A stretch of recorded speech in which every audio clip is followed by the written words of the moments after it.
Well, Mortimer Spinks and Computer Weekly wanted to do a very original survey, a chance to kind of capture the views of technology professionals on the technology industry, to kind of look at the industry from the inside. We had 650 participants, a range of seniority from very junior help desk workers up to very senior CIOs, at a range of ages as well, from 17 all the way up to 65 plus. So it gives a really good broad snapshot of the technology industry, which is obviously very useful because we've asked a lot of questions that no one knows clear answers to in such a continually changing and evolving market. Retention is a key thing that the survey revealed that really matters to CIOs, and the survey kind of told quite a few fascinating facts about what CIOs are doing to retain their staff. Right at the top were interesting projects for their IT workers. Immediately after that was good communications and good open communications within the IT department. And then just rewarding projects to work on.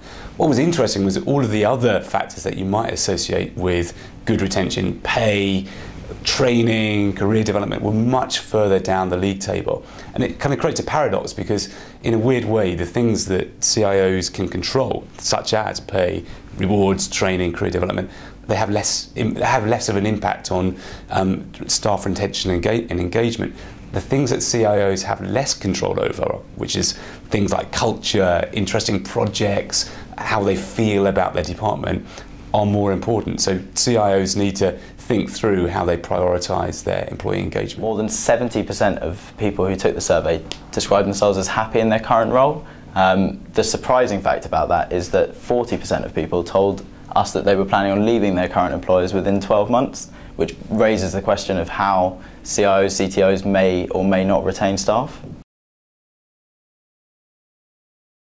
Interestingly, the demand for skills at the moment is very much following the trends of businesses. So whilst businesses are trying to get their information out into the cloud and trying to increase their mobile presence, the most in-demand skills, well, the most was cloud computing, followed very closely by mobile solutions and mobile development. Obviously, offshoring and outsourcing has been a kind of a perennial concern for IT workers. But I think what the survey showed was that it wasn't perhaps as much of a concern as people might say. Only 26% of people felt that their skills could be easily offshored or outsourced.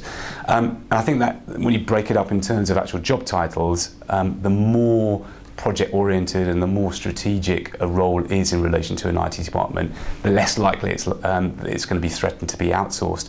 So I think it's a very mixed statement. But above all, what the survey showed was that people who had strong, specific skills that were related to being close to the business, there wasn't really a threat of offshoring, outsourcing. What we discovered in the survey is that Google scored the highest of any brands that we asked people about, with 93% of people saying that the organisation was good for the world.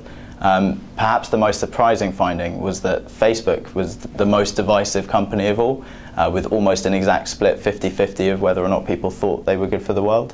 Another kind of key finding around branding was that the younger people are, it seems, the more favourably they look upon sort of more anti-establishment companies like WikiLeaks or sort of hacking organisations like Anonymous.